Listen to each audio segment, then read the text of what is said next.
And coverage ન્યૂઝમાં આપનું સ્વાગત છે। વડોદરાના નટુભાઈ સર્કલ પાસે ઓવરટેક કરવા જેવી નજીવી બાબતે રિક્ષા ચાલકે બાઇક ચાલકને ફટકા વડે માર માર્યો હોવાની ઘટના સામે આવી। વડોદરાના નટુભાઈ સર્કલ પાસે વિચિત્ર કિસ્સો સામે આવ્યો છે। સવારે અહીંયાથી ઓવરટેક કરવા જેવી નજીવી બાબતે રિક્ષા ચાલકે બાઇક ચાલકને ફટકા વડે માર માર્યો હોવાની ઘટના સામે આવી છે। આ ઘટનામાં ઇજાગ્રસ્ત બાઇક ચાલકને ગોત્રી હોસ્પિટલમાં ખસેડવામાં આવ્યો છે, જ્યારે ઘટના બાદ ટોળાએ રિક્ષા ચાલકને માર મારી તેની રિક્ષા ઊંધી પાડી દીધી હોવાનું જાણવા મળ્યું છે। ઓવરટેક મામલે બોલાચાલી થવી એક અસામાન્ય વાત છે। સામાન્ય રીતે રફ ડ્રાઇવિંગને લઈને પણ લોકો કંઈ બોલીને બખેડો ઊભો કરવાનું ટાળે છે, ત્યારે આજે ઓવરટેક કરવા મામલે વડોદરામાં હુમલો કરવાની ઘટના સામે આવી છે।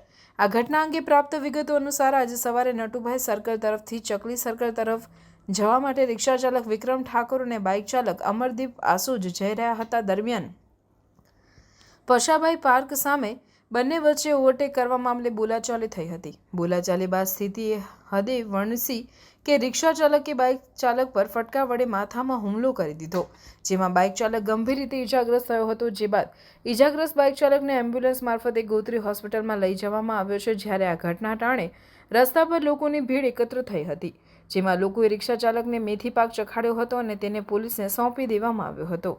ટોળાએ આટલેથી ન અટકતા રિક્ષાને સ્થળ પર જ ઊંધી વાળી પોતાનો આક્રોશ પ્રદર્શિત કર્યો હતો। अन्य खबरों के लिए चैनल को सब्सक्राइब कीजिए। खबरों का नोटिफिकेशन पाने के लिए बेल आइकॉन को जरूर दबाएं।